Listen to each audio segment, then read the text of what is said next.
Welcome to episode 224 of The Dive Down, a Magic the Gathering podcast focused on the latest decks, trends, and strategies for the casual spike. My name is Stanislav here in Manchester, and with me on the line from Denver, Colorado, it's the one and only Shane Beeps. Stanislav, do you like that I finally updated our notes template? To now it has, indicate that I'm in Manchester? Yeah, it's so that you don't have to remember anymore that you're not in Chicago, that you do live in Manchester. But what if people think I'm in New Hampshire? Manchester by the sea, rather than Manchester on the River Mersey. You have a river? The River Mersey. Oh, is that like the Thames? No, that's in London. Oh, yeah, I understand that. Is it connected? You uncultured like the swine? Nile? I don't know that they're connected. I doubt it. Okay. Because I think the River Mersey comes from the Irish Sea, or maybe it feeds into the Irish Sea. Well, that's all well and good. I love a good river discussion. We don't have rivers here in Colorado besides the Colorado River, but enough about that. The Hold on. Elephant in the room. What's the difference between a river and a stream? You know what I mean? Like, I've been up in Steamboat. I imagine it's scale. I've been in Steamboat. I've like bathed in the hot springs that are like flowing water of snow melt. I guess that's the cold springs. There's the cold pools and the hot pools. Like, yeah, okay. That sounds good. It's rushing water. I love hot springs. Is that not a river? I don't know. I mean, I think it is a river. I just forgot that we actually have the Colorado River because it's so parched at this point. Yeah. Speaking of parched, I'm thirsty for Dave Harbarger and he's not here. Oh yeah, Dave, fill up my glass, Daddy. My glass is half empty because Harbarger is camping or something like that. Well, it's okay, Shane. You and I get to make each other laugh today. Just the two of us. Yeah. Stanislav, what have you been doing? I asked you this before we actually turned the microphones on, where we were in the green room, as they say. Mm-hmm. And you reminded me that we should just talk about this on microphone. So what are your weekends like since you've been to Manchester? I mean, I know when you lived in Chicago, it's just trying to find parking at the Trader Joe's for 3 hours, dealing with the traffic on Ashland and Western and things like that. So what's your life like now when you don't have to park at Trader Joe's? Yeah, now we pay for parking everywhere we go. A lot of the car parks, which is what they call them here, they require a nominal fee, but we still don't have a car. So you know what I did today? I took the train. Not the tram, but I took the Northern Line, the regional train, and I took it to Knutsford. You did not. That's not a real place. Knutsford is a real place, spelled with a K. Oh, yeah, of course. Knutsford. It's in Cheshire. Cheshire Way, just on the edge of the Peak District. The peaks were in the distance. We went to this beautiful, beautiful park. Truly, I'm not doing a bit. It was the most beautiful park I've seen since moving here. It's huge. Sweet. It's a heritage site, in fact. It's called Tatton Park. Like UNESCO? More Northern Trust, or National Trust, rather. Okay. Got it. Yeah, it's 1,000 acres big. So to put that into perspective, Shane, do you know how big... Yeah, give me that in American units. Yeah, so do you know how big Central Park is? Yes, that's big. So Central Park is 842.6 acres. So Tatton Park... You're kidding me. ...is even bigger than that. Just to convey to you, like, this is a very large, big open space, and it's got this lake in the middle. Yeah. It's got, like, the peaks in the distance. It's surrounded by just walking paths and green space and, like, lush, beautiful, like, mile-high trees. And I know I've got Zelda on the mind because I've been playing Tears of the Kingdom. I just felt like I was in Hyrule, dude. Like, I'm, like, constantly looking around. And it's like, if I was in Zelda right now, I could just run over to those mountains. I could climb them. And you're walking if you have your stamina high enough. Yeah, which I don't. But you can ascend. And now the climbing cap. Now you're walking along these walking paths, and just like right next to you, without any enclosures, are just like sheep, just flocks of sheep, herd of deer. You're just like there in nature. It's really, really something else. And it's got a park, and it's got like restaurants and a little like what I think is a permanent carnival and gift shops and a playground and a farm. It has this working farm with rare breed animals. And we did a little demonstration where I sat at a table and they put chicks, little like week-old chicks on the table, and I got to pet a chick. So that was the demo? The demo was like, here's what you're eating? This is what you do in England, Shane. You go on walking paths, you try to avoid the deer and the sheep, and you have a beautiful day. Yeah, that's my usual weekend plan too, is avoiding sheep and deer, and I succeed most of the time. I didn't know there were deer in Colorado, but I guess that would make sense. There's deer everywhere. What are we doing this week so that we don't get put on blast on some like Reddit thread about how we have too much back channel or something like that? Yeah, we've been talking for a while. Too much preamble about nothing. We really should just make an episode about England, though. I really think on this week's show, what we are truly doing. Episode where I interview you. I love that. It's honestly what I've always wanted, to be honest. On this week's show, we're checking in on the weekend's NRG series. They did at the time of recording, we have data for their Pioneer 10K showdown, which is like the Saturday main event. There's also a Sunday 5K. Yeah. We don't have the data for that yet, so we can't talk about it. But our literally cannot. We're contractually forbidden from making up data.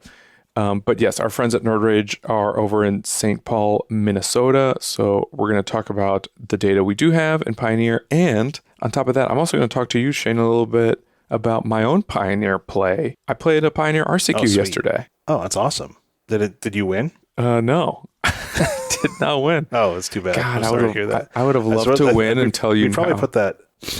We should put that up higher. We would put it up higher on our list of talking points, I imagine. Yeah, but I'm going to talk to you about Izzet Creativity in Pioneer, because that's what I played on the weekend. Oh, sweet. Yeah. But first, we have some housekeeping, right? We really should housekeep. We do have some new patrons who joined the Dive Down Nation. Shout out to Scott C., who I also believe ordered a Rhino Boys t-shirt. Not to put Scott on blast, but thank you, Scott, for your support, your patronage, and your commercial support. Stan, do you think Scott used his charge card?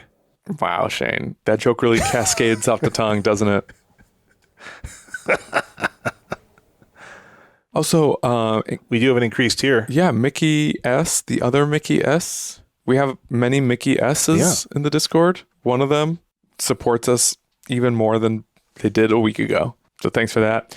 And we got a new review from an Ixalan Merfolk. So thanks for that, Ixalan Merfolk. It's a good review. Should we read it? Do you want to read it in your Merfolk accent? Yeah, call me an Ixalan Merfolk because I just got +3 great hosts and hexproof from bad takes. All-timer. That's a good one. Thank you, Ixalan Merfolk. Do you agree, Shane? You don't think any of our takes are bad? No bad takes. That should be the new tagline. Instead of think good, play bad, the dive down. No bad takes. I think that's planting a flag. I'm not sure I'm ready to hold up for the next 4 years, having no bad takes. I am willing to always say that think good, play bad, though. If you want to join our Patreon, you can go to patreon.com/thedivedown. You can start with $1 a week, gets you into our Discord, helps keep us going.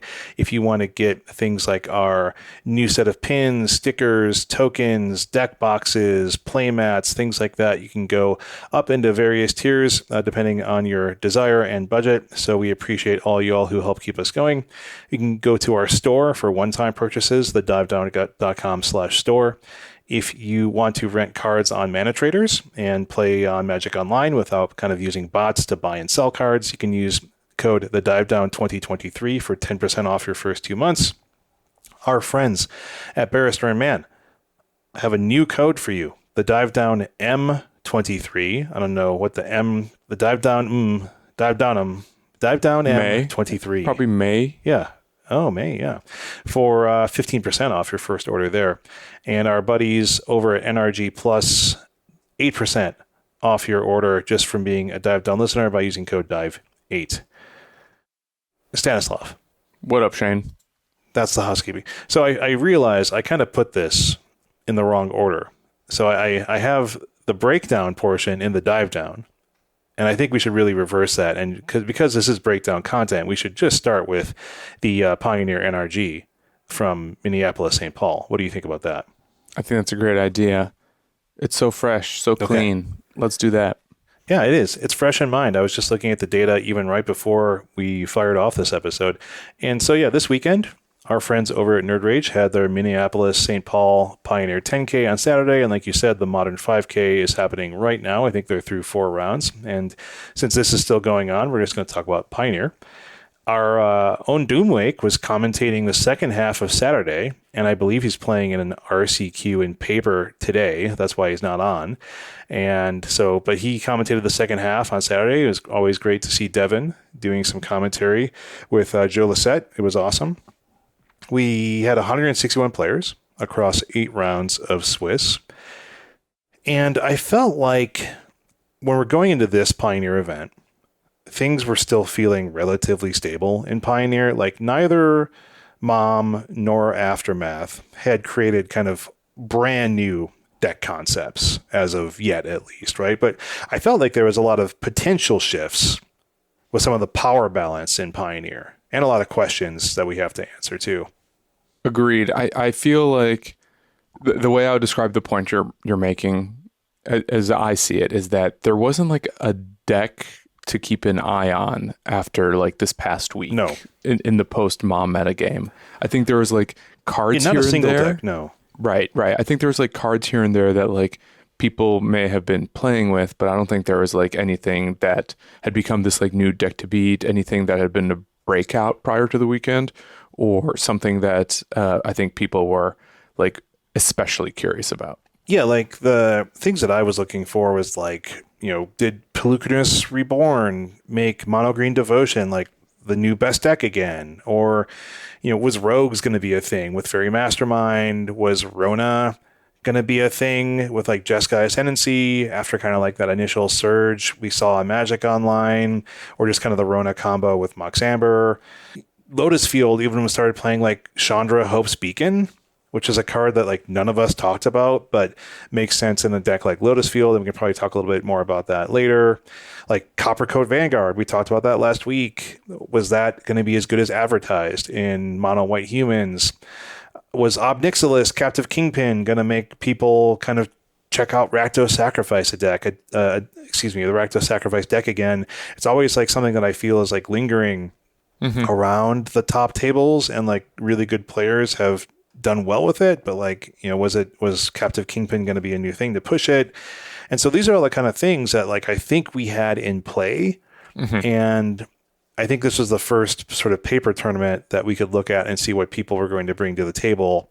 And that's where I think there's some interesting things that happened, but overall, I guess, yeah, why spoil this? Let's just get into the overall meta, and then we can kind of talk about things after that. So here's our overall meta. Again, 161 players, and we had 30 of them on Rakdos midrange. And I even went into these lists, like I hovered over a bunch of them on Melee. I didn't see any sacrifice mixed in with the midrange. This is Rakdos midrange. It's, the Shieldred, the Graveyard Trespassers, the Bone Crusher Giants, the Fables, all the usual things. 30 decks, 18.6% of the overall meta, and exactly a 50% win rate. Wow. You couldn't ask for better data there. I think this is the perceived best deck. It's certainly the most popular, and I think It's just, yeah. I think the combination of playing, like, right? I mean, so look, I think the reason why it's either the best deck or the most popular is because it has 3 or more of the format's best cards. Like, it gets to play Thoughtseize, it gets to play Fable, and it gets to play Shieldred. And maybe you can make like a case that Bone Crusher Giant or Graveyard Trespasser are also within the class of like the best cards in the format. I'm not sure that that's my opinion, but I like Shieldred, Fable, and Thoughtseize are super important pillars right now. And the fact that this gets to play like 3 of them, as opposed to like a lot of other decks that like touch blue or touch black or touch red, really only get to play like 1 or 2. I can just understand why people just keep gravitating to this. Like, it packs the most value and some of the best interaction. Yeah, I mean, I think this is one of those decks where even if you don't think it's the best deck, you're probably like, hey, this is at the worst going to be like a mid 40s to 50% deck, right? And like, this just lets me make decisions all day. So again, I feel like it's just one of those things where people going to a paper tournament where they're going to play potentially 8 rounds, they just want something that's going to be like maybe fun, right? Like, hey, I get to think about stuff all day. But, it's definitely taking up a lot of air in the room, right? 18.6%. That's a lot of people. It's something, a deck that you still have to plan for and have a plan for if you're going to face it in the mirror, if you're going to, be celebrating against it after game 1, whatever. Rakdos is not going anywhere. Up next, 15 copies. So exactly half of Rakdos mid-range. We dropped down to 15 for Izzet Creativity, 9.3% of the room, but only a 44.4% win rate. But this is quite a bit more Izzet Creativity than I think we have seen at a tournament, 9.3%. Yeah, big splash all of a sudden. I wonder if they're all playing the Magma Opus Torrential Gear Hulk version. That's the one that I was on. That's the version of the deck that I've been paying the most attention to. But I think Sure. you can sometimes, or I'm pretty sure I've seen the Reduke version. The Xenagos Worlds by Worm thing? Exactly. Also described as Izzet Creativity, even though Yes. like the combo is different ultimately. There's a bunch of different builds, actually. So, like, we'll get into the top 8 ones, spoilers, in a little bit. But, like, you know, the 23rd place, I see Xenagos Worldspine Worm. The 30th place, I see only Atraxa. The 37th place is another Worldspine Worm Xenagos, and so on. So I think there is a mix of these different decks, like 58th place, Atraxa, Worldspine Worm, 59th place, Worldspine Worm Xenagos. So I think we're seeing more of the kind of, you know, Reduke, the CFB team, if they're still called CFB, I forget. That team's build is still looking like kind of the default. And then you in fact played the torrential Gear Hulk version, correct? That's right. Yes. Cool. So we can talk about that when we get to the top 8 a little bit more. But yeah, I mean, the performance is a little bit lackluster, but the amount of people playing it in the room is something to take note of. And I think we'll keep an eye on if this is kind of like an increasing percentage in our paper tournaments, at least, if not NRG. But maybe it's just kind of a thing that people have been getting a little bit of a hype. And so people were kind of checking it out. So we'll see. Something that I was potentially interested in is Mono White Humans with 11 copies, 6.8% of the meta, about 57.5% win rate. And all of the decks that perform well this weekend appeared to be running 4 Coppercoat Vanguard. So the Coppercoat is in full effect. We talked about this last week on a little podcast called The Dive Down, and people took note. They were like, oh, Coppercoat Vanguard, I've never heard of this card before. We got to pick these up. The Dive Down seems to like them. Yeah, exactly. That's what they it is. The Dive Down bump. But in reality, this is a good card for humans, especially in Pioneer, I think. The power level is quite good for what you want to be doing. And Mono White Humans, we've seen it kind of trickle down both in popularity and in performance into even the 40% at sometimes the win rate. And this is a pretty big bump. Now, I'm not saying we can attribute it all to Coppercoat Vanguard, but it's definitely a good helper. Did you get a sense of what it's replacing? Was that clear? So yeah, the main thing that I think it is replacing seems to be Brutal Cathar.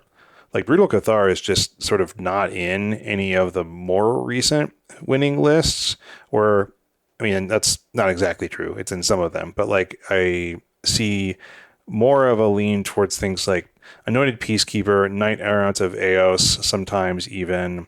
So yeah, I think it's still in play, right? I don't think we have like a set 75 for what Mono White Humans is looking like, but I definitely see fewer Brutal Cathars, and I see more Coppercoat Vanguards, so that's something. And also more Knight Errant of Eos than I have seen in recent times. Mm-hmm. That's 2 like notable additions to this deck in the last set and a half, I guess. I don't know what if we're calling Aftermath a set or what, but like 3 Knight Errant and 4 Coppercoats, like that's big. And Ossification too. Like Ossification was the previous set, like a really powerful removal spell. So I think humans is like I'm almost not surprised to see it both this popular and this successful, because it just keeps getting influxes of power.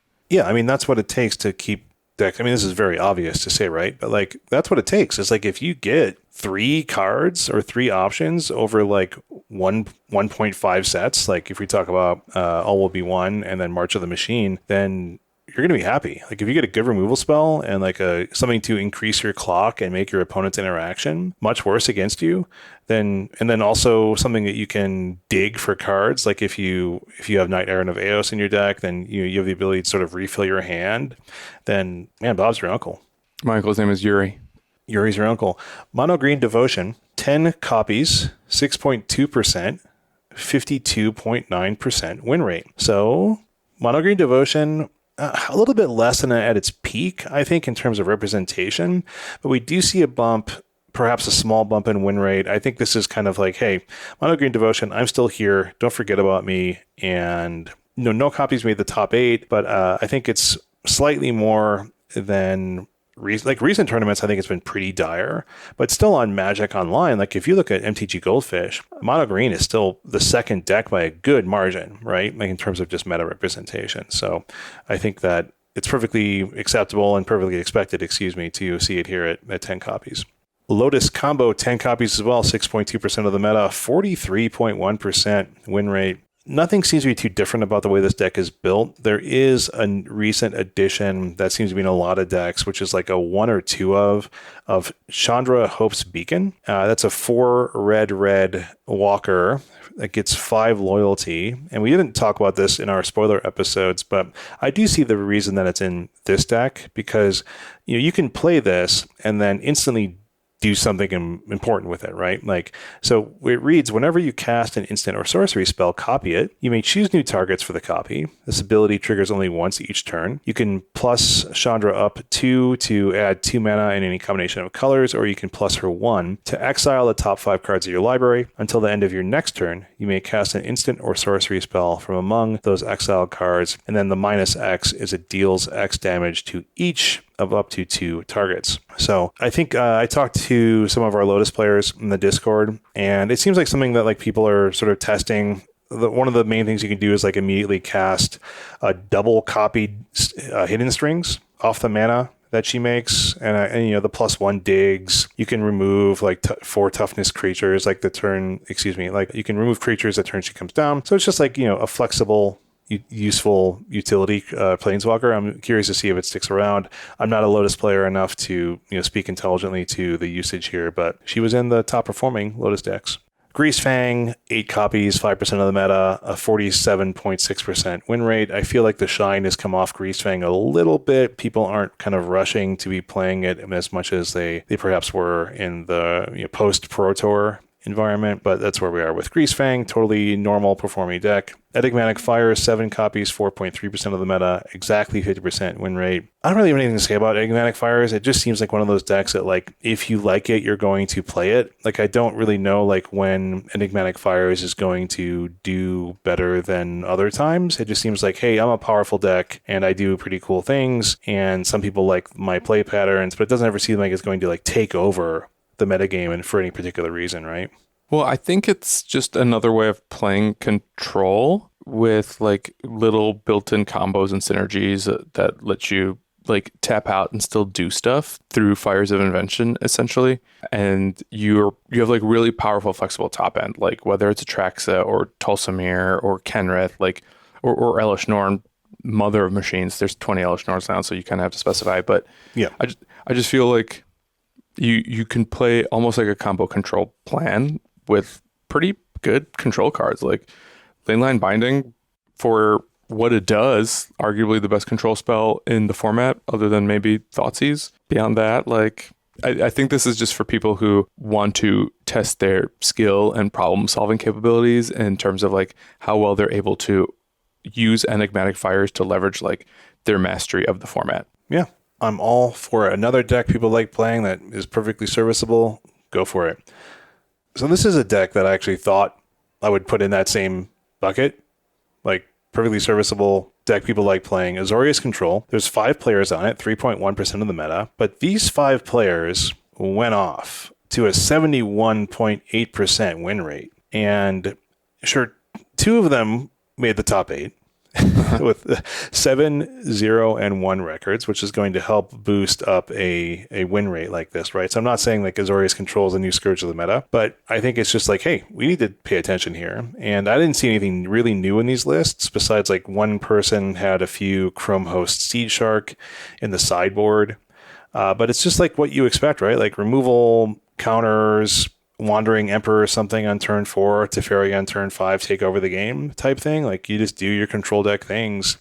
and you're going to be okay. Like there's a lot of tools in these decks, I think, that keep them pretty flexible, right? There's like, there's cheap sweepy type interaction. There's, fairly efficient counter spells, and the planeswalkers I think are extremely good in these decks, right? Yeah, I'm looking at these decks, and for a long time, like you were seeing Censor as among the go-to counterspells. Granted, I haven't been paying attention to blue-white control, so like I don't know if this is a recent upgrade or not, but like none are playing Censor. Of the top 8 decks, like one of them is playing 2 Jawari Disruption, but otherwise like a lot of Make Disappears here. And Make Disappear is also a counterspell that the creativity players are running, myself included. So I wonder if that's just like a better counterspell than we give it credit for, though you don't necessarily have a lot of ways to make bodies to casualty it. But even so, like maybe the pay 2 is better than the pay 1. There was a card called Quench that never made the cut, but I guess Quench never scales up, and this does sometimes. I was listening to Grindcast recently, and Chris was talking about how Azorius Control really struggles against Rakdos. But here we see Rakdos as the most popular deck in the field. So to some extent, like these players had to have faced Rakdos at least once or twice in the tournament. And I always just assume that, like, based on principle, a Control should be able to outgrind mid-range decks. And I'm not sure why they felt otherwise, but I think like being able to generate card advantage with things like Teferi, to some extent with things like Wandering Emperor, Shark Typhoon certainly, Supreme Verdict of course, like I feel like you have the tools to like shut down the attrition game that the Rakdos players are trying to operate on, and have like flexible counter magic that can punish like the combo players. So like if you're trying to face against, if you end up playing against a bunch of creativity, Greasefang, Fires, Lotus players, like your counterspells are going to do a ton of work. If you're playing against humans or Mono Green Devotion, your sweepers and spot removal is going to do a lot of work. And against Rakdos, like your planeswalkers and like Shark Typhoons, I think, and even Supreme Verdicts as well are going to help carry over the top. So this is clearly like a significant performance for the deck at above 70%. Yeah. But I never was a believer that the deck itself is bad. I just think it was always like hard, like the way blue-white control decks can be hard. Yeah, I mean, it's hard, I think, to always present the right 75 to a given meta. And especially right now, I feel like, things are still in flux, but I can, as we always talk about, control decks are the type of things where I think people can really flex their knowledge and intuition when it goes into a matchup and just be like, hey, this is what I need to be doing here. And then I think there are just sort of play patterns with this deck that are really just hard to beat, right? And whether that's like a turn 4 Supreme Verdict or even like a turn 4 Wandering Emperor, and then, untap and into like the Teferi where you're just holding up counter magic and things like that. Like it's really just rough for a lot of decks to be making a comeback on. And I agree with you. Like I don't really know like what environment a control deck would not want to face a mid-range deck, right? Like that's kind of like what you're hoping for. Like you just don't want to get outraced by like Boros tokens or something like that. So, looking at some of the paths people took to the top 8, I do see a number of like Azorius Control defeating Rakdos mid-range and things like that. But again, these are smaller sample sizes across, many games in this format. Mono red aggro is up next. We have 4 copies, 2.5%, 30% of the meta. 30% win rate. It's funny that I looked at the 30 I put in the notes, and that literally could be a percentage of a meta in terms of a very unhealthy one, but this is a 30% win rate. Apparently, we should just stop trying to play mono red in all non-rotating formats at this point. Besides maybe Pauper. Pauper doesn't rotate, right? They do ban. Yeah, that's crazy. It's not good. So low. Do not want. Yeah. Mono Blue Spirits is next. Also 4 copies, 2.5% of the meta, 52%. Perfectly fine. Sure. Play Mono Blue Spirits if you'd like. I'm sure it's fun. Gets you to 52% win rate, which is more than a lot of decks.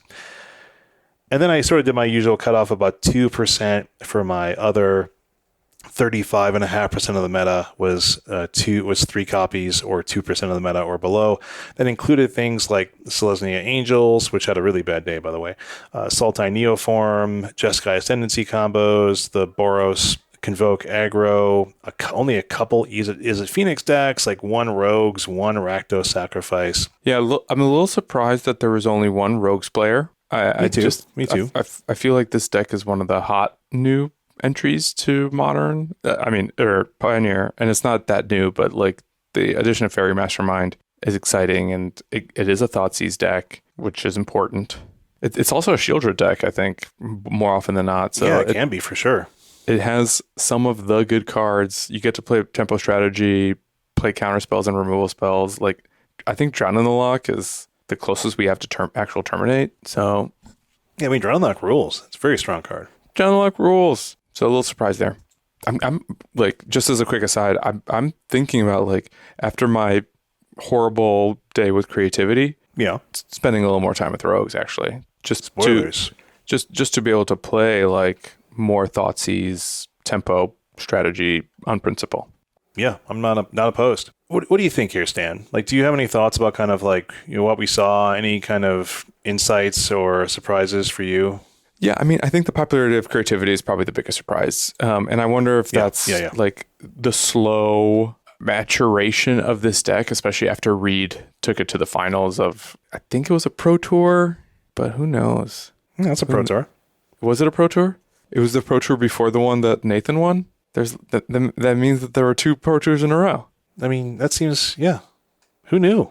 Who knew? I don't know. But I think like that really helped put the deck on the map as like a really strong contender. I think the Creativity Magma Opus version has like been getting more attention lately in the culture. Yeah. And I've heard I've heard tell of even a third version that I straight up like don't remember what that one's about, but a little bit the long rumored third version. Yeah. So in any case, so to answer your question, the popularity of creativity was a pretty big surprise. I also think the fact that mono white humans like is inching towards a 60% win rate is really impressive. It's back, baby. Yeah, and again, I think there was a period where it was very popular because it was quite good against Mono Green Devotion, and you know we saw a friend of the show just do really well with it, like competitively writing about it constantly, and then like I think it declined a little bit in popularity and in conversation, perhaps because of the struggle against Rakdos, which was percolating up. Now we see like all of this inflection of new cards like doing a lot of work for it. So I think now is probably a great time to play mono white humans if that's something that's on your plate. And then the last thing that I find really interesting is that like this tournament sort of revealed like how hard and fragile like some of the linear combo strategies are. Lotus being sub 50%, Greasefang being sub 50%, creativity being sub 50%. Like that's now seems like not the best time to try to combo off unless your combo is like go infinite with Karn in mono green. Yeah, for sure. I think I agree with everything. All these takes, all these hot, good takes that you have, Stanislav. I think that mono white humans is like the deck to keep an eye on, right? Mm-hmm. Like do these recent additions make it just a better deck than it was and kind of bring it back into the tier 1 conversation again in terms of performance. Azorius Control, I don't think this is going to change anyone's play patterns, right? Like I think if people are Azorius Control pilots, they're going to keep, they already were likely playing Azorius Control in Pioneer, but I think that, you know, this goes to show, and I think that, you know, if you look at the Pioneer metagame on Goldfish, like Azorius Control is like the third most represented deck, right? Like it consistently is that. People like playing Azorius Control in Pioneer, and they have to do that for a reason. Like you're not going to continually play, unless you're playing Modern Burn, you're not going to continually play like a 40% deck just because you find it to be enjoyable. I think that, you know, Azorius has the chops and has the cards to put up a fight, especially as the format solidifies more and more, right? So that's kind of what I'm thinking. Like if I was going to a Pioneer tournament tomorrow, I'd probably just take like mono white humans, because I feel like maybe people haven't fully prepared for the changes that have been made to it myself, unless I was some kind of like, you know, Lotus Field or, Azorius Control Master or something like that. But I feel like that's kind of like the deck that I would feel the most comfortable saying, hey, I'm going to ask you a lot of questions and present a lot of threats and see what you can do with them, my friends. Yep. Let's talk about the top 8 really fast. We've got Daniel Weiser on Azorius Control, 7-0-1. Sean Gallagher, Azorius Control as well, also 7-0-1. So our 2 undefeated players are on Azorius Control. We have Fletcher Johnson on Lotus Field at 7-1. We've got Connor Lane on Mono Blue Spirits at 7-1. We have in the sheet it says Cliff Claff, but I believe on stream this player's name was Cliff Boyardee. So which I don't want to say, it sounds like a made up name, but if your name's Cliff Boyardee, sweet, run with it. They were on Boros Convoke. They 6-0-2. And this is like what Devin was talking about last week. It's got lots of creatures that are making either free artifacts like Voldaren Epicure and Thraben Inspector, or they're free artifact creatures like Ornithopter, and Gleeful Demolition is there to blow them up into 3 creatures. And an interesting addition in this deck was Halo Hopper, which is a 3 generic artifact 3/2 Convoke. And so I can see a few things here. Like, one, it's a mid-sized Convoke option, where it's just like, hey, I'm just going to present a decent body for a 3/2. Doesn't even fly, doesn't have trample, nothing. But that can also be fuel for like a Gleeful Demolition if necessary. So you can like convoke out the Halo Hopper and then blow it up with the Gleeful Demolition. So maybe that's like a fast way to say like, hey, I don't have the Voldaren Epicure, I don't have the Thraben Inspector's Clue anymore, but I can convoke into this Halo Hopper and it's fine on the board as is, or it can be blown up for my Gleeful. Cliff also had 2 Embercleave for like reach. It's just kind of a good card to have if you got a bunch of creatures attacking. And you can have lines in this deck like Reckless Bushwhacker, Surge Turns. You can convoke into Knight Errant of Eos. You can convoke into Venerated Loxodon. You get a lot of power down quickly. So you can be really fast. Like, I watch Cliff steamroll a Rakdos mid-range opponent in both of the post-board games just fine. So yeah, it's a cool deck. I think that this is maybe perhaps the new most hype deck we have since Rona, at least. And I don't think Rona had a lot of staying power, unfortunately. Or perhaps fortunately, like maybe you don't really want a fast combo deck ruling your format, but Boros Convoke is definitely a deck I think people will continue to experiment with. And I'm not sure if I think Devin was on it this weekend at his RCQ. So we'll see what he comes back with perhaps next week. 6th place, Joseph Peo on Mono Black Midrange. This is a nasty looking deck. A lot of black removal, some strong creatures, some sweepers. And this does play a card I was hoping would see play in their spoiler episodes, which is Archfiend of the Dross, which is that 2 black flying 6/6 demon that has 4 oil counters on it. And you have to remove the oil counter at the beginning of your upkeep. The oil is, dripping off. And then if you have no oil counters, you lose the game. But you also have a 4 mana flying 6/6, and when an opponent's creature dies, they lose 2 life. So I'd be perfectly fine playing this and then Meat Hook massacring a bunch of stuff and then making them lose a bunch of life. I think there's a lot of ways to just really lean into Archfiend, and this is a cool looking deck. 7th place, Kyle G on Izzet Creativity. This is actually what you'll be talking about a little bit later this episode, Stan. So good work, Kyle G on Izzet. And then 8th place was Chris Smith on Niv 2 Light, playing a couple Niv Izzet Supremes from Aftermath, as we've been noticing, but not much else that I noticed here. And basically, stuff happened in the top 8. And then Sean G and Daniel W, both on Azorius Control, are 1 and 2 seeds made it to the finals, and they faced each other, and then Daniel W won. So there you go. Way to go. So there was one key difference between those 2 decks in the finals, which is the Daniel W version is also a Yorion deck. The other one was not. You gotta play Yorion. I mean, why wouldn't you? Why not? So, I mean, I don't have any learnings from this really, besides like, hey, don't underestimate Azorius Control, I suppose. But like, I think we already talked about that in the kind of overall meta stuff, like what my thoughts were. And I think the things to watch for me would be like Boros Tokens, Boros Convoke, and Mono White are kind of, I think, the aggressive, interesting decks to me. Like, those are the things I think can put pressure on the format in an interesting way.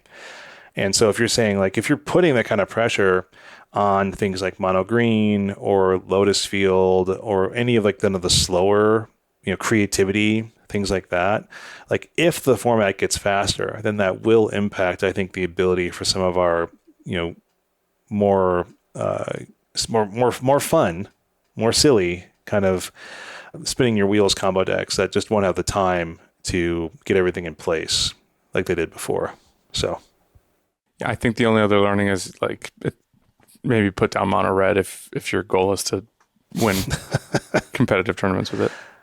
But you had to know that already. You know what I mean? Like that's like maybe they just audibled last minute. Like they were like, oh, this other deck, it's not doing what I thought. So I guess I got to play mono red now. But Stanislav, cool. You played some Pioneer this weekend. Yeah. So I played a local RCQ with Creativity. Sweet. And I went 0-2 drop really bad. Oh no, not sweet. Yeah, it was my not sweet. It not only was it my first Pioneer RCQ, it's my first competitive REL event of 2023. So oh my gosh. Like I played a handful of FNMs, but I was a little bit rusty in my physical mechanics. Who knew moving across the, ocean world, going to a new country, finding housing, solidifying yourself in a new job, et cetera, would be so detrimental to your tournament performance and attendance, at least. Yeah, I think I needed to hear that, Shane. Thank you for saying that, because I thought it was my fault, but really it's my circumstances. Yeah, blame your circumstances. And from now on, I will.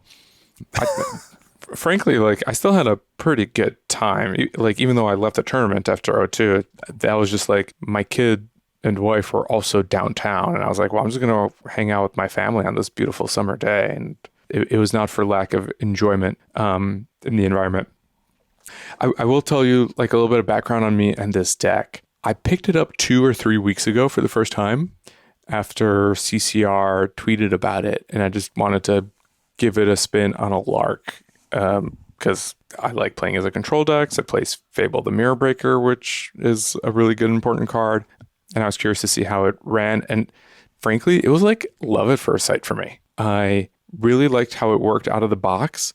I sent it through a league and I like snapped up a quick 3-2 with it and felt like my 2 losses were like matches that I learned from also that like may have even been winnable if I was a little bit more familiar with the deck. So then I would like tinker with it on Moto a bit, and I would also play it on Explorer a lot because it's fully on Arena. So it was really easy for me to just like play it on trams and in bed, just like a match here or there. Man, I hate to say it. That's like a surprisingly important thing in terms of like my ability to learn Pioneer decks these days. Is like if I'm playing Magic Online, I'm not like gravitating towards Pioneer, and so I'm just like, hey, can I play this deck on Arena? And like, can I play it like in idle time when I'm on my phone or something like that, or on the couch more easily, or like sort of more bite-sized kind of experiences, even if the games still take as long. Like best of 3 Arena, like slow kind of decks or like grindier ones can really take some time, but it's like, yeah, I agree with you where it's like, if I can play it fully built in Arena, sometimes I'm all about it. Yeah. So yeah, like I said, I went 0-2 drop. I lost to Lotus Field round 1, which is apparently one of this deck's absolute worst matchups. It's very difficult to interact with them, and they can frequently combo before you do. I took one game. It was my one game win against them, but post board they would play things like, I think it's called Sphinx of the Forgotten Word. It's like a card from Oath of the Gatewatch. It can't be countered. All of your instants and sorceries can't be countered, and it has hexproof. So it's just like it's not going anywhere. What does this deck do? I mean, I know what the old one does. Right. This is different. This is not like Modern, because you're not trying to like play a bunch of mountains and then get a dwarf token out. This is more about playing blue counter magic and like stack-based interaction, red point removal in the form of Fiery Impulse and Spike Field Hazard. And the combo is essentially Torrential Gearhulk, Magma Opus, and Indomitable Creativity. So on turn 2 or so, you discard Magma Opus to create a treasure token. Then on turn 4, because you need 4 mana, you use Untitled Creativity to destroy that treasure token. You get a Gearhulk out. Gearhulk casts the Magma Opus. You draw 2 cards, deal 4 damage, tap some permanents, and make 2 bodies. So it's not really a deterministic combo win. It's more like you do this 1-ish card combo. It's a 2-card combo, right? Like you need to have Magma Opus in the graveyard somehow. And that usually requires spending a card on it. But then once that happens, you cast Indomitable Creativity and put yourself so far ahead of your opponent that usually they can't recover, and you have the card advantage to make sure that you stay ahead. So that's what the deck does. It's also a Fable of the Mirror Breaker deck, which is one of the things that I gravitated towards because, we talk about that being one of, if not the best card in the format, and I just wanted to play the good cards, or as many of them as I could. Yeah, play good cards. Why not? So that's what the deck does, to answer your question.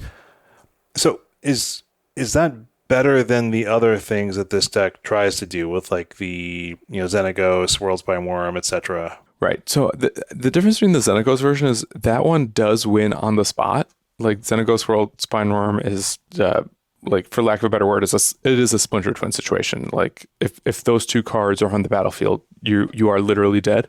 This is a little bit closer to, in modern terms, what people may recall were like the Madcap Experiment Platinum Empyrean combo, where you would play blue-red control and then you would like resolve this permanent that was like nearly impossible to remove off the board. And then there's just like, you get into this position where there's nothing you can do to like actually beat your opponent. And then you either scoop or they kill you quickly or slowly.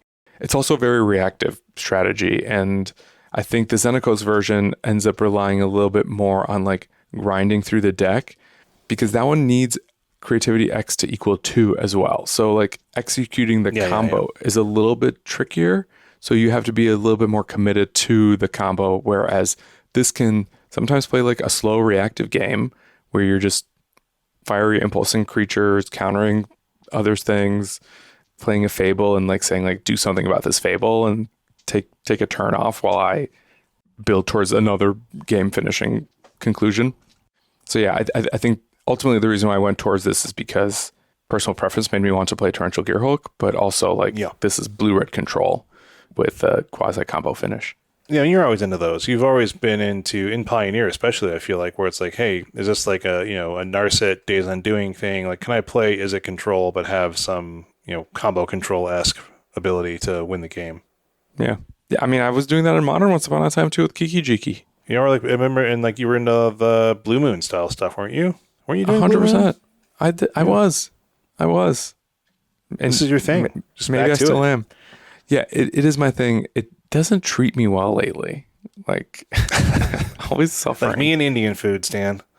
Yeah, but it tastes so good. We keep coming back. So here, just like a couple insights about this deck, why I think people are playing it and why maybe we see it so popular is that it seems to have a fairly good Rakdos matchup. I find myself frequently beating them, even after they do scary things like Resolve Shieldred or Liliana the Veil, because you can sometimes just like combo out of nowhere, and after a long attrition matchup, you manage to resolve and Magma Opus, and then suddenly you have like more cards, more bodies, and if you actually manage to Magma Opus at instant speed, like also like messing up their tempo with the tap ability. Mm-hmm. Not to mention the 4 damage is not nothing. And I think that's one of the reasons why we saw so many people pick it up at NRG is maybe they perceived that same advantage against Rakdos as well and assumed if Rakdos is going to be really popular, like, let's just play a deck that's good against Rakdos. In terms of the deck's future, though, like, I don't think this is going to take over the format, to be perfectly honest, right now.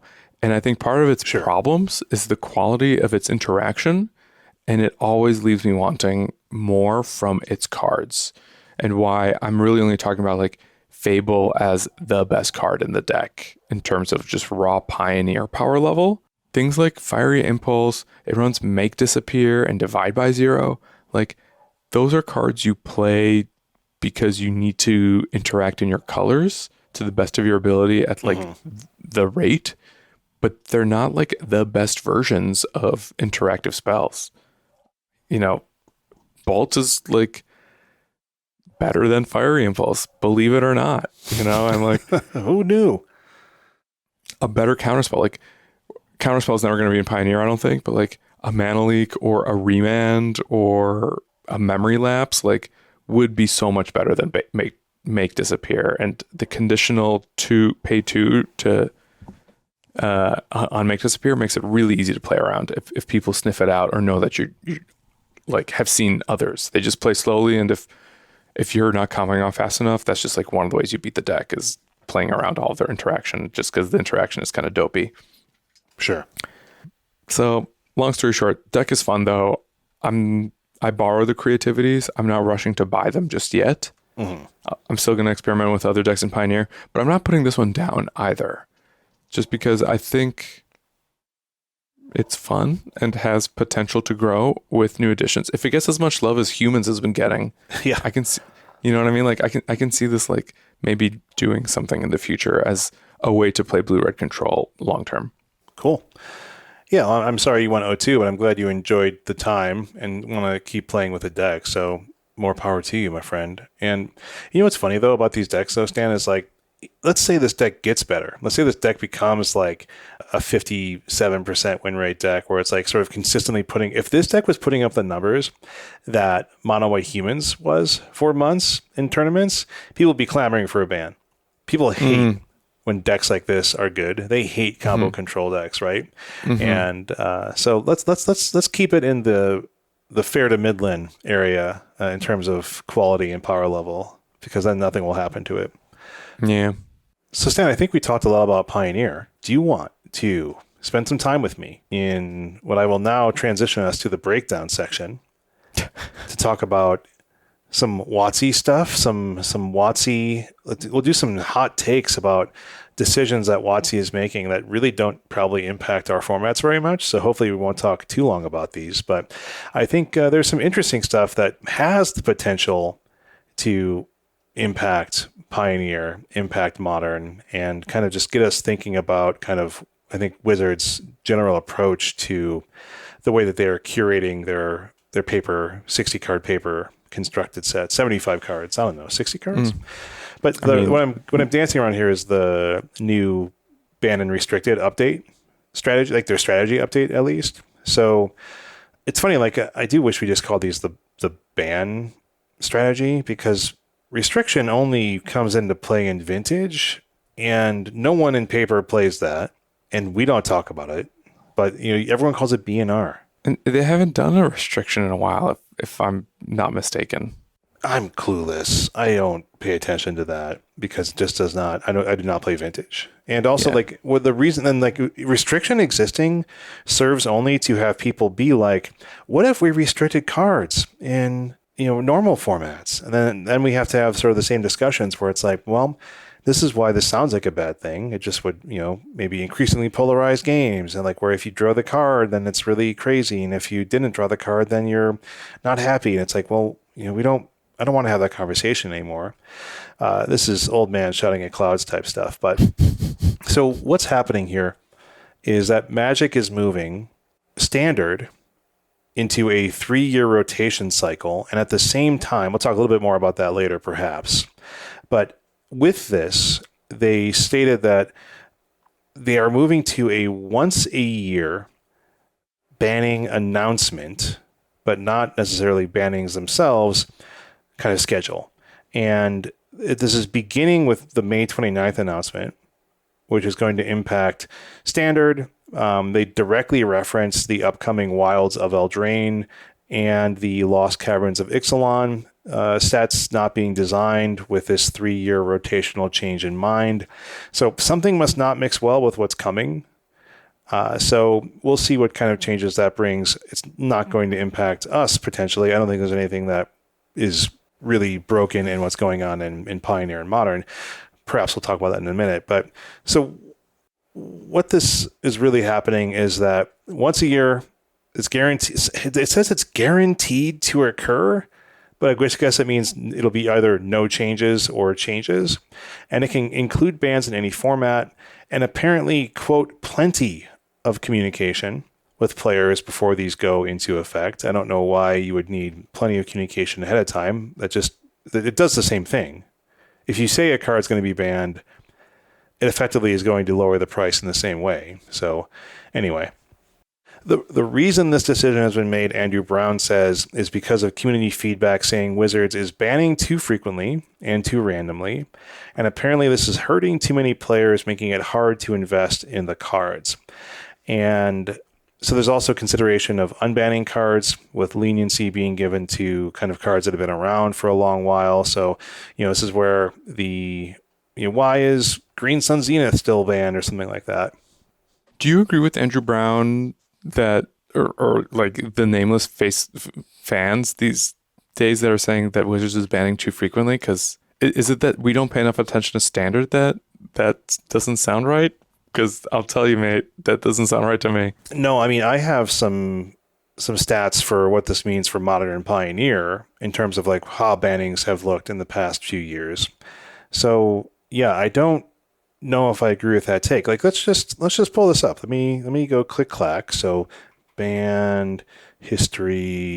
Let's go down to like 2021, 2022, 2021. No standard bannings. Early 2022, we saw Alrund's Epiphany, Divide by Zero, Faceless Haven banned. Okay, so we had that in early 2022. Meathook Massacre got banned in October of 2022. And that's it. Those were 4 cards across an entire year. 3 happened at the same time. I think that you could say the writing was on the wall potentially for Meathook Massacre. So that was something that people have been talking about, I think, for months, whether or not Wizards gave us any indication that it would be or not. So yeah, I wouldn't say like we're not in like the Ammon, Kaladesh days where like stuff was getting banned fairly frequently. We're like, Feldar Guardian and Aetherworks Marvel and like Attune with Ether and Rampaging Ferocidon and all that kind of stuff, right? Like was happening, the Field of the Dead, all that kind of standard Oko, Once Upon a Time, Veil of Summer, like 2019, like 2018 era. Like, I think we're in a good spot. So yeah, I mean, I think that might be one way of interpreting why people are not buying into standard. And I think we'll talk a little bit more about like kind of this 3-year standard change that's happening. Like in Modern and Pioneer, like so right now, okay, we have this once a year banning announcement. The option also exists for them to have like this 3-week period after each set release where they can also sort of emergency ban things. Like if something's really bad, like they didn't catch something, right? Like a Feldar Guardian kind of thing with Saheeli Rai or something like that's really bad. But like, Oko was around for 6 weeks in Standard. It was around for like 2 months in Pioneer, 3 months in Modern, right? So like, I don't know what this actually means either. Well, I mean, Oko was a card for a different era though. Like Oko, we were in the heat of Fire Design where I think they wanted to see like what happens if it stuck around, as opposed to something like Tybalt's Trickery, which was like just like an obvious mistake that broke all the rules. Yeah. I mean, I agree. I think that you're right. I think it's more to catch the emergency things. But, right. So like, what does this mean though for actual Modern and Pioneer? Because like you were hinting at with Standard, and I think also in Modern and Pioneer, bannings have been really infrequent in the past 2 years plus. Like we had in February 2021, which is over 2 years ago now, we had the Field of the Dead, the Mystic Sanctuary, the Simian Spirit Guide, Tybalt's Trickery, which you just mentioned, and Uro. In February 21, we have seen 2 bans in over 2 years in the Companions of Lurrus and Yorion, which are cards that should never likely have been printed in the first place and had to be nerfed and had to have the entire companion mechanic changed and nerfed just to make them safe to play still. So I think this shows that Modern is at least generally balanced, and what I like is that players seem to be able to self-manage the strengths and weaknesses of various decks, right? So like if something becomes too much of a prevalent force, then I think we see the impact of both printings and of players' ability to regulate those decks by just what they're playing against them, right? There's so many strong tools, so many strong abilities and sideboard cards and things like that. And then in Pioneer, again, we had a bunch of bannings in February 2021, but then since then, we've lost 3 cards. Luris in March of 22, and then Expressive Iteration and Winota in June of 2022. So that's already almost a year ago we lost EI and Winota. And Pioneer, I think, has been really stable as well in terms of like relative power level of decks. Like Pioneer has had also, I think, the ability of people and new printings to self-regulate the format and not have people clamoring for bans for very long. I mean, I think we could say maybe Mono Green Devotion kind of had some things that could have seen bannings, but I think now, I think it's pretty safe to say maybe it was a good idea they didn't, right? Because the printings and people's ability to fight these decks and learn how to control their particular levels of attack and angles of attack just shows that I think I prefer, honestly, when they leave the formats into people's hands and the ability of people to say, okay, well, I'm going to fight the deck with just other tools and not have to ban things, because then we sort of get the slow creep. This is honestly tangential to like this original banning talk. I agree to what I'm agreeing with myself, which is like, you know, we see, I would rather not see a weird banning list like we have in Modern, where it's like we have these ongoing discussions where it's like, oh, could we unban this? Could we unban this? Could we unban this? Because maybe the original banning was not smart in the first place. And I've talked a lot. So like, you know, Stan, get in here. I'm going to nitpick. Like the thing you failed to mention though, the thing you're failing to mention, I think, are bannings that have to happen because something is just like unfun. You know, like sure. The Yorion situation. I mean, Yorion wasn't banned because it was too strong. Sure. In my opinion, it was fairly strong. It was strong, but it wasn't too strong. It was just like a drag.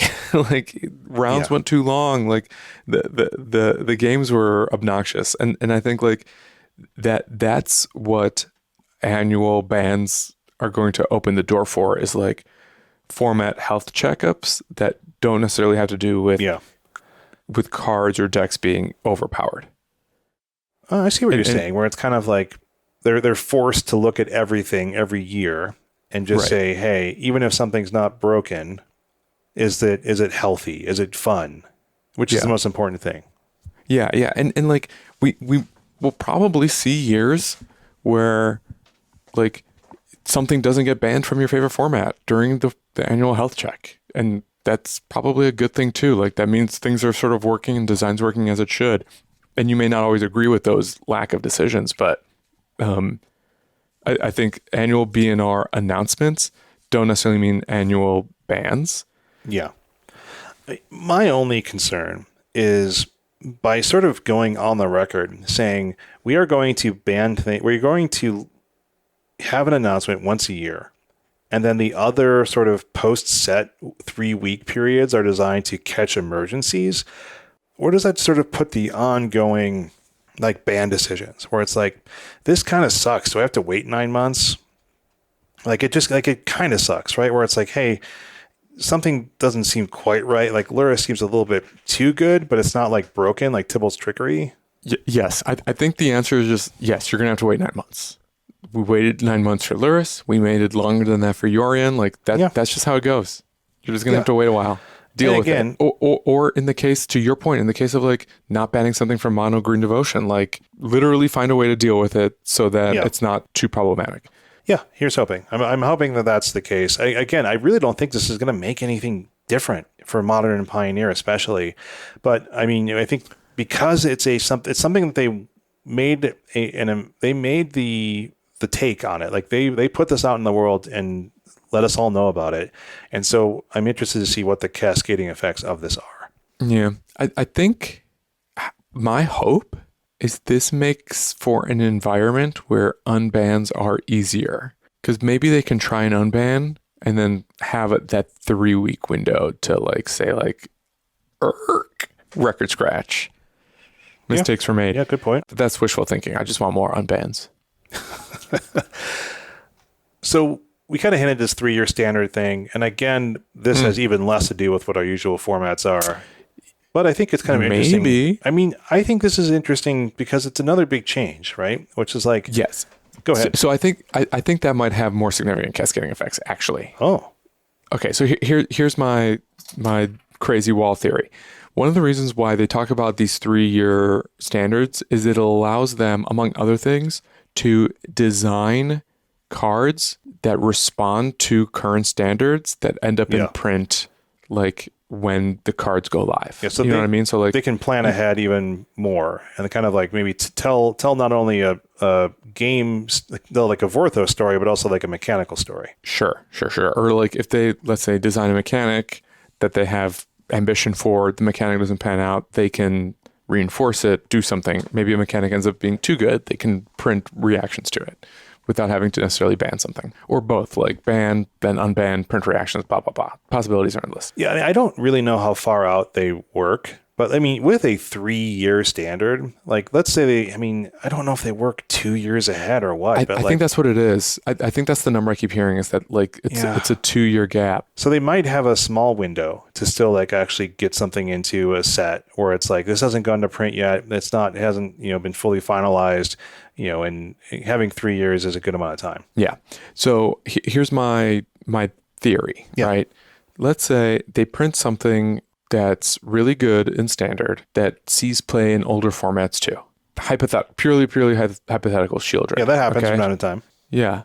So we have a Shieldred that's like kind of good everywhere, right? Right now, if a card like Shieldred was only good in Pioneer and not seen in standard, I don't think they're going to try to design a card to like beat it in Pioneer because I don't think that's where their priorities are. I think they have like a lot of care for limited and they have a lot of care for standard and everything else is like second and third order. And like in modern they've just had to introduce like modern master sets to focus on modern, otherwise like nothing was ever going to happen or get done or change. Pioneer is this whole other different animal though, where it's like the best and worst of both worlds. But to my point, like they print something like Shieldred, it's really good everywhere, it's potentially too good in standard. Now they can print something in standard that responds to like cards like Shieldred that people in Pioneer and elsewhere also get to benefit from. That allows them to have cards coexist or exist longer without having to rely on bans to like solve problems. And I think that's where the 3-year standard could actually like be the beginning of a positive design philosophy that lets them be much more active in like addressing what's happening in formats and designing to that specifically. Yeah, that sounds great, right? It sounds like it's better to maybe have cards solve problems than banning solve problems for sure. Right? Yes. And I'm all for it. Like we didn't actually say what's happening here. I think sort of people got the idea, like standard's moving to a 3-year rotation rather than 2 years. And Forsyth basically was like, players want to play with cards they love and enjoy them longer. And since standard's the only rotating format, we want to keep that balance of like freshness and the longevity of cards. There's a middle ground here. And they went away from the block model quite a bit ago at this point, but they say that it wasn't great for their building on themes, mechanically building things. So like maybe with 3 years of cards, they can do this better. They can have longer lasting archetypes, things like that. And yeah, that's all well and good. Like, maybe if it leads to a better standard environment, both in terms of decks being fun, being maybe equal power level, I don't know. I feel like this doesn't really solve the problems of like people not wanting to buy standard cards. Like if of people not wanting to play standard, like these cards are still going to rotate out no matter what. And like, so unless they're going to be forced to play standard in a tournament season, or maybe they just have a really strong standard scene, or maybe they just really like the format, like that's all well and good as well.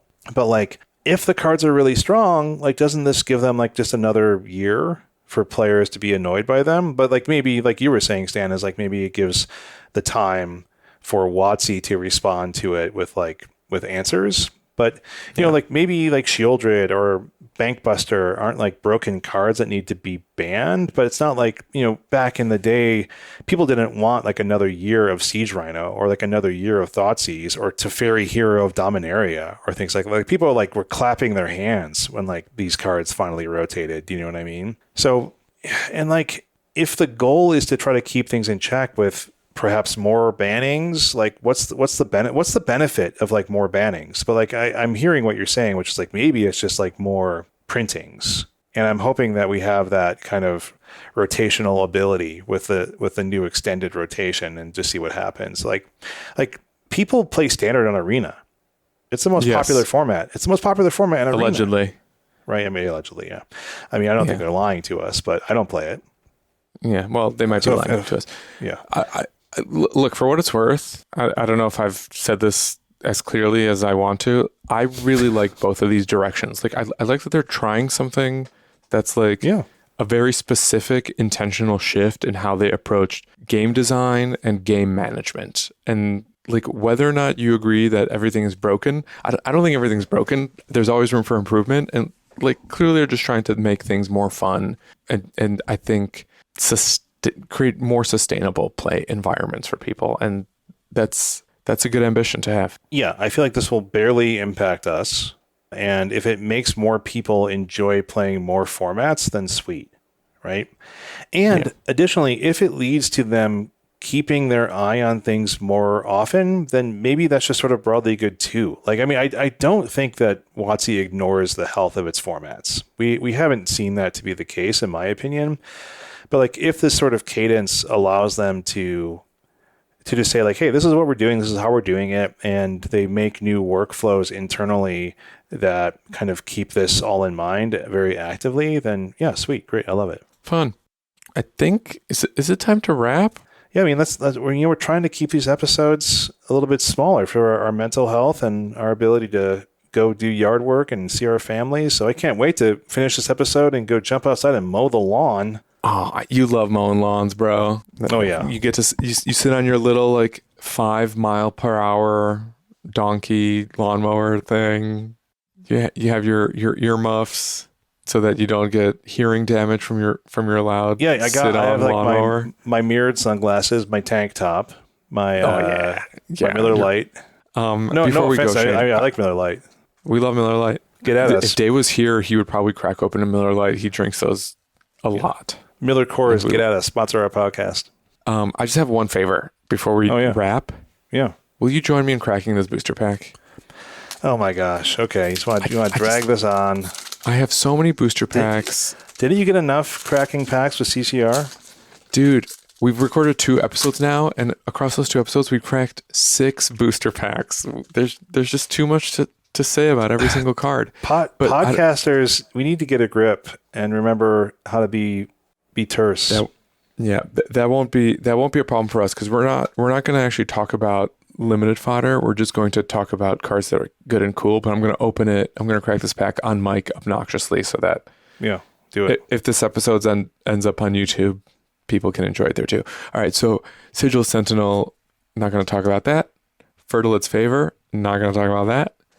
Efara's Dispersal, second best blue common, I would say, in limited. So this is a relevant card. Ral's Reinforcements, not going to talk about that. I love that card, but we're not going to talk about it. Aerial Boost, Shane? Yeah. We're not talking about that card. Why would we? Golden Scale Aeronaut. Ooh, not talking about that card. Kithkin Billy Rider, one of my favorite names of a card in this set. Yeah, sounds Otherwise, we ain't talking about it. Mirrodin Avenged. Could have been the name of a set, and yet they chose March of the Machine for something that comes out in April. Marshall Sutcliffe of Zelfir. Shane, did you hear Marshall Sutcliffe said the Dive Down podcast on the most recent episode of Limited Resources? It's Ryan Spain was on, and Ryan and he was like, you're going to be on the Dive Down. Is that a podcast? I've never heard of them. That's not what he said. That's basically what Marshall said. He said, I'm scared of those guys. They're coming for the king. And I have to bear down. All right. So Marshall Sutcliffe of Zelfir. This is, I think, a good limited card too, but that's all we're going to say. Artistic Refusal. This was a card that CCR and I talked about on our first YouTube video and that I had underrated and he had convinced me was good. And then I drafted it and it was good, but buddy, we're not talking about it. Fearless Scald. Ooh, sounds hot. Sometimes Scalds can't be fearless. This is a card that Dave really liked and is good in limited, and maybe one day will be good in constructed, and that's Kenra Spell Spear. Yeah, what happened to Kenra? Oh yeah. Okay, I think we're approaching our rare, so I'm going to open it off camera, and now I'm going to show it to you. What's potentially our first rare? It's Invasion of Kaldheim. Oh. What does this card even do? Enters the battlefield, exile all cards from your hand, draw that many cards. You may play cards exiled this way until the end of your next turn. That's cool. And on the back, it's the Pyre of the World Tree. Discard a land card. Pyre of the World Tree deals 2 damage to any target. I love those effects. Sweet. Whenever you discard a land card, exile the top card of your library. You may play that card this turn. Look, Shane, you know how I said first rare? We got another rare. Oh my goodness.